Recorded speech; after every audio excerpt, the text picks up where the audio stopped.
Bismillahirrahmanirrahim. Assalamualaikum warahmatullahi wabarakatuh. Nyelo matur dumateng para sedherek ingkang sama katuran wonten ing Sumber Gedang niki sedaya mawon nggih. Kula lan panjenengan sami sedaya dipun aturi wonten ing Pundhapa Sumber Gedang.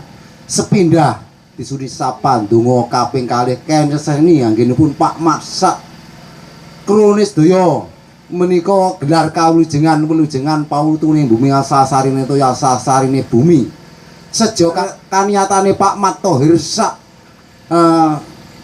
anak buahe Gus Parusak, anak buahe Gus Tomi sak anak buahe sedaya menawa wilujengan kadamel nutup sasi sura kaping kalih nggih menawa wilujengan kadamel wilujengan anggenipun pertaan batu pertama wonten ing dinten Selasa Kliwon pramila sedaya dipun wilujengi Gusti Allah tansah ngayomi njurung pangestu dumateng kula lan panjenengan sami anggenipun gula wentah wonten ing Sumber Gedang menapa pinaringana teguh karayon kawilujengan kali sambikala. Wiwitan dipungkasan ampun wonten alangan napa-napa lan dipun seseni para sedherek ingkang sama katuran wonten ing Pundhapa Sumber Gedang ngriki sedayanipun. Ingkang saaturan malih nggih menika sekul brok ngabekteni ibu bumi bapa angkasa ibu wengi lan bapa rina. Bumi wonten ing Sumber Gedang pramila dipun ngabekteni wok bilih enten kelepatane para wargane Pak Mat sedaya anggenipun gula wentah wonten ing Sumber Gedang wok bilih enten kelepatan nyun seh pangapunten enten lerse nyun sapandonga kang wilujeng anggenipun gula wentah wonten ing Sumber Gedang napa ingkang dipun jangka Pak Mat Thohir sak Kronis sedaya Gus Parusak Kronis sedaya Gus Tomi sak Kronis sedaya pinaringana kuat slamet tabah imane serintene sedalune sak saba parane sak tanentuwe pinanggih rayu jeng kali salir sambi kala wiwit dinten Rebo Wage niki sak lamen-lamenipun dipun seseni para sedherek ingkang sama katuran wonten ing Pundhapa Sumber Gedang ngriki sedayanipun.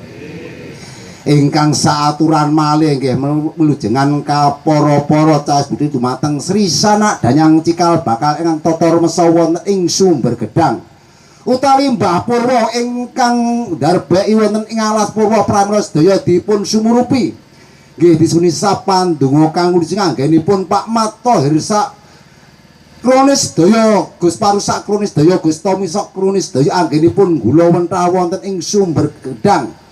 Paringana njurung pangestu Gusti Allah tansah ngayomi namengi mayungi Pak Mat Thohir sak Kronis sedaya Gus Parusak sak Kronis sedaya Gus Tomi sak Kronis sedaya pinaringana kuat slamet ayem tentrem seger waras mulai dinten Rebo Wage sak lamen-lamenipun ampun wonten alangan napa-napa lan dipun seseni para sedherek ingkang sama katuran wonten ing Pundhapa Sumber Gedang ngriki sedayanipun.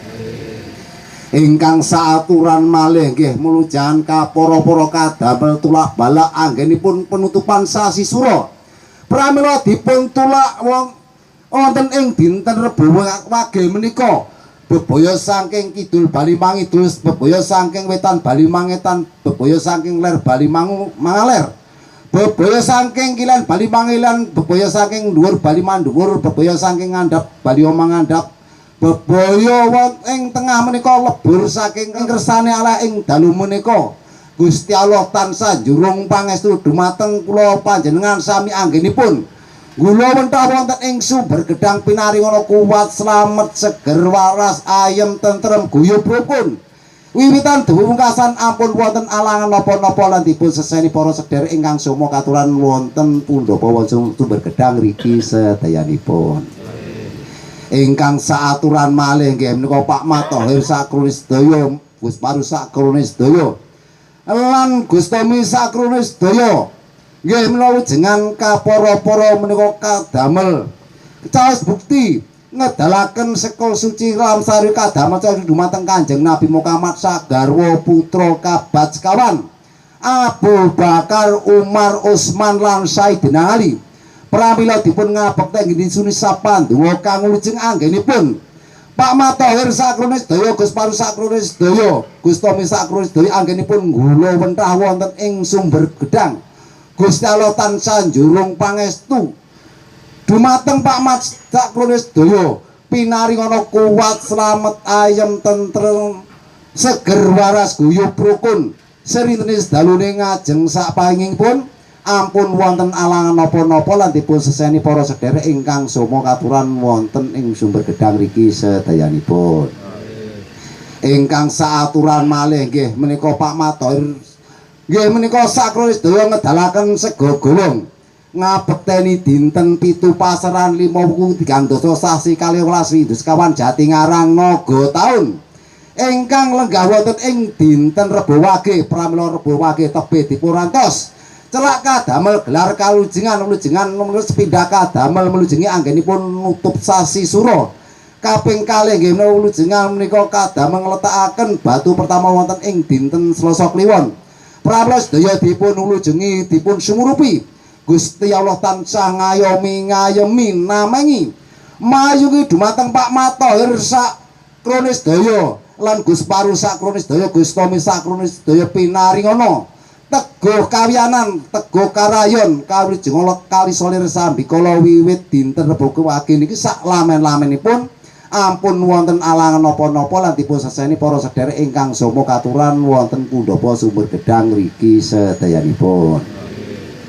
Ingkang saaturan malih sekobra ngabektine ibu bumi bapa angkasa ibu wengi lan bapa rina bumi kadamel ngeterapi sakrone Pak Mat sedaya lan Gus Parus sedaya lan Gus Tomi sakrone sedaya ngabekteni sak jawine wangun sak nglebete wangun sak jawine kikis sak nglebete kikis dipun basaritene dalune ngajeng sapawingipun ngiwolanengen anggenipun pados panguba jiwa pinaringa kuat slamet pinaringa seger waras pinaringa rezeki gampang gangsar wagata turah disandang lan dipangan lan dipun seseni para sedherek ingkang somo katuran wonten Pundhapa Sumber Gedang riki sedayanipun.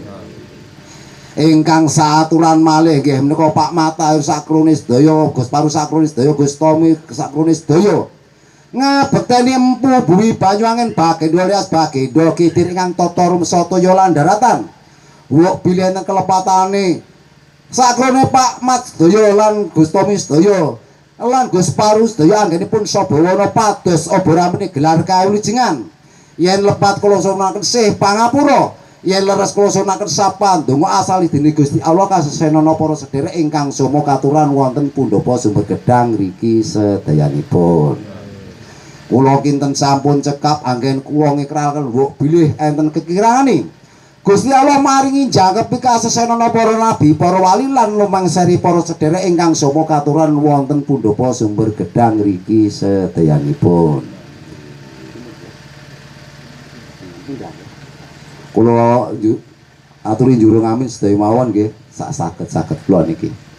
Bismillahirrahmanirrahim. Allahumma wali Allah gaib teka kula sak warga ingkang wonten iki kawula dana dayu wayuning Allah kang temibuk sakjroning manah. Datulah sipatulah wujudulah kapindho Rasulillah sallallahu alaihi wasallam. Allah wujud Mekah Madinah Abu Arwah Gunung Prabot tanpa solah dening Allah papan putih tunggal papane Allah bisa nyampurnakne lupute manungsa. Dina panjang dina ujung datulah sipatulah wujudullah kapindho Rasulillah sallallahu alaihi wasallam. Allahumma sadatullah mampapat kasane Allah kang kembundhawi Allah kang ngadune alwama amara supaya mutmainah sabda-sabdane Allah kuwasa-kuwasane Allah saksir ciptane Pak Mat Tohir lan Gus Paru lan Gus Tomi kasembadana katurtana le dening kang kuwasa sallallahu alaihi wasallam. Allahumma ngruwat kala den ruwat ngilangi dosa-dosane para warga ingkang kembulajan mriki.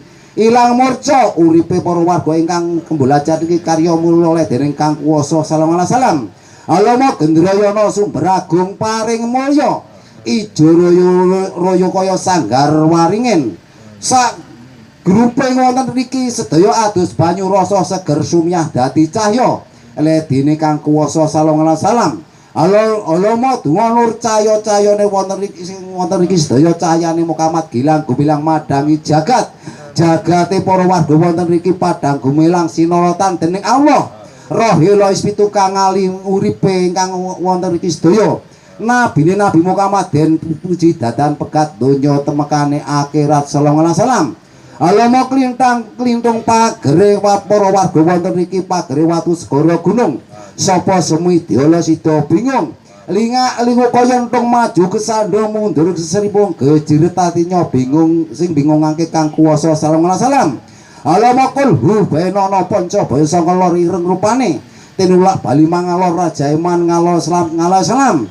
Alama kul hu benana panca baya saka kidul abang rupane tinulak bali mangidur raja iman ngalor salam. Alama kul hu benana panca baya saka wetan putih rupane tinulak bali mangetan raja iman ngalor salam. Alama kul hu benana baya saka kulon kuning rupane tinulak bali mangalor raja iman ngalor salam. Alama kul hu benana panca baya saka dhuwur biru rupane tinulak bali mandhuwur raja iman ngalor salam. Alama kul hu benana panca baya saka ngisor sangga bono rupane tinulak bali mangisor raja iman ngalor salam. Alama kul hu benana panca baya saka tengah manca warna rupane tinulak lebur saking kersane la ilaha illallah Muhammad Rasulullah sallallahu alaihi wasallam. Ya Rahman ya Rahimin alhamdulillahirabbil alamin bi barakatil doa al Fatihah. A'udzu billahi minas